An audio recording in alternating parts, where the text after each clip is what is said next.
Bir факт айтыңызчы. Жогорку кеңеш кечиктирип, же болбосо убагында макулдук бербей койду деген. Андай факты жок. Азыр компенсациялар 500 миллион түгөндү, ушунун ичинен берип баштайбыз. Бул полностью ковидтики, андан сырткары Баткенге азыр 700 миллион сом кетип атпайбы? Ошол акча да ушул жерде отурат да. Ошон үчүн муну эң негизги бүгүнкү маселе чыгып аткан сиздерге чын айтканда ушул маселени келип атабыз да. Кыялбелекович, мындайда сиздерге бул маселени киргизгенге эмне түрткү болот? Не жогорку кеңеш сиздерди колдобой атабы? Не сиздер өзүңүздөр макулдугу жок бөлүштүрсөңөр кандай маселе эмне оперативдүү чечилет? Азыр Дамир Гелетон депутаттар бар да. Чактырбайсыңар анда.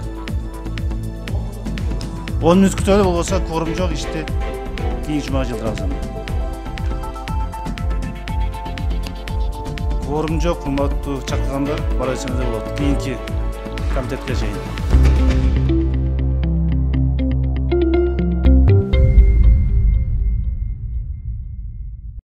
Урматтуу депутаттар,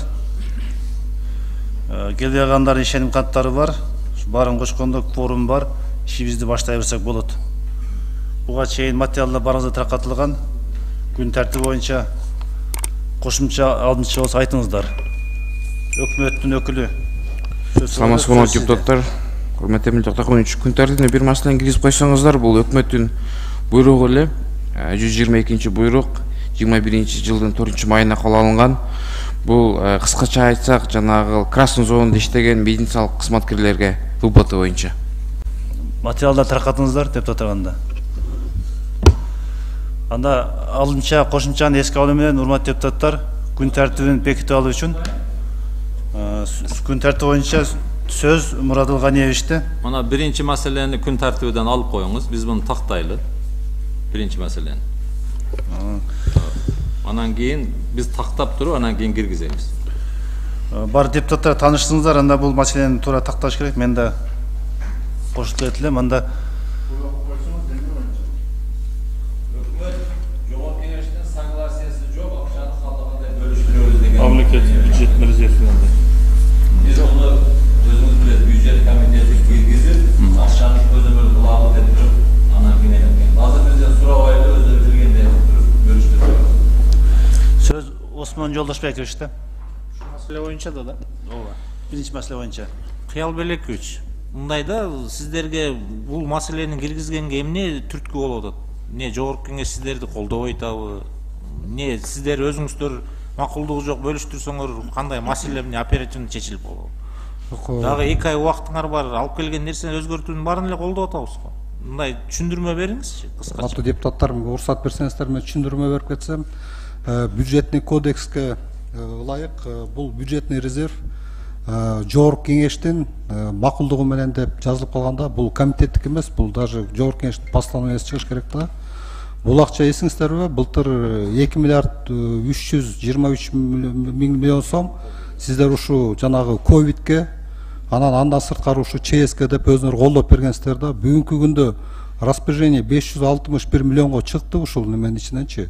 Азыр компенсациялар 500 миллион түгөндү, ушунун ичинен берип баштайбыз. Бул полностью ковидтики, андан сырткары Баткенге азыр 700 миллион сом кетип атпайбы? Ошол акча да ушул жерде отурат да.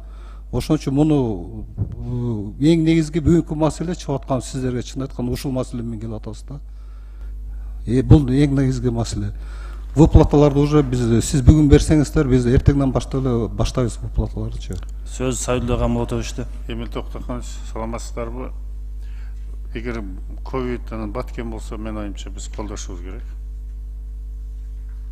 Депутаттар. Сайдулла Гамлотович, бул туура, бирок ошо ковидке Баткенге дагы бардык буйруктарды комитет аркылуу алып келип атышат. Биз уруксат берип атабыз.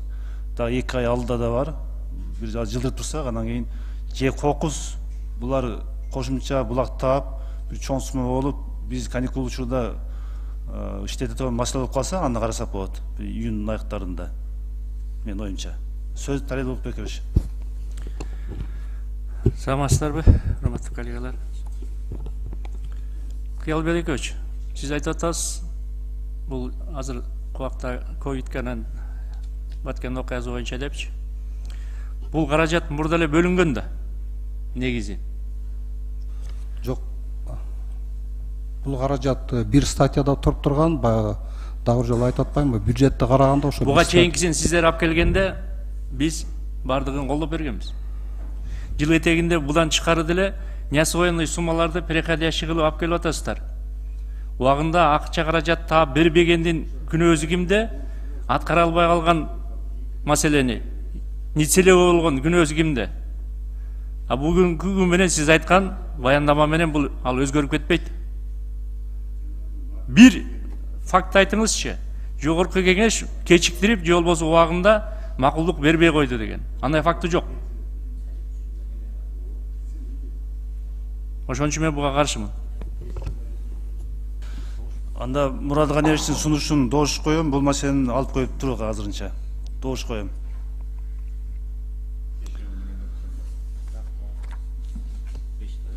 Бешөө менен өткөн жок. Күн тартибин бекитип алалы, урматтуу депутаттар. Биринчи маселе алынды. Калган экинчи, үчүнчү, төртүнчү, бешинчи маселени жана ар кандай маселени кароо үчүн күн тартибин бекитип алууга доошко коем.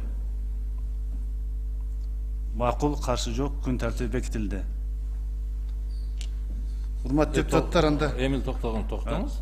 сөз Бул киши өткөн жок деп атат. Мурат Ганиевичте. Кворумду тактаңыз, анда бул вообще комитеттен отурумуну анда жыйып коебуз. Да, все. Кворум болгон болсо, все, комитет. Акылбек Сумеке Жапаров мага берген. Манадов Илхам мага бериптир. Аскарова Айнура Ахматовна мага берди эмес. 3 мен за бастым,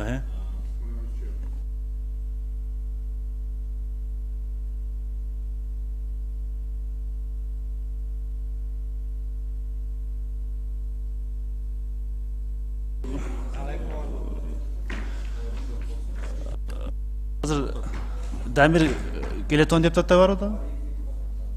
Чактырбайсыңар анда. 10 мүнөт күтөлү болбосо кворум жок, иште кийинки жумага жылдырабыз анда.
кворум жок, урматтуу чакыргандар, бара берсеңиз болот. Кийинки комитетке чейин.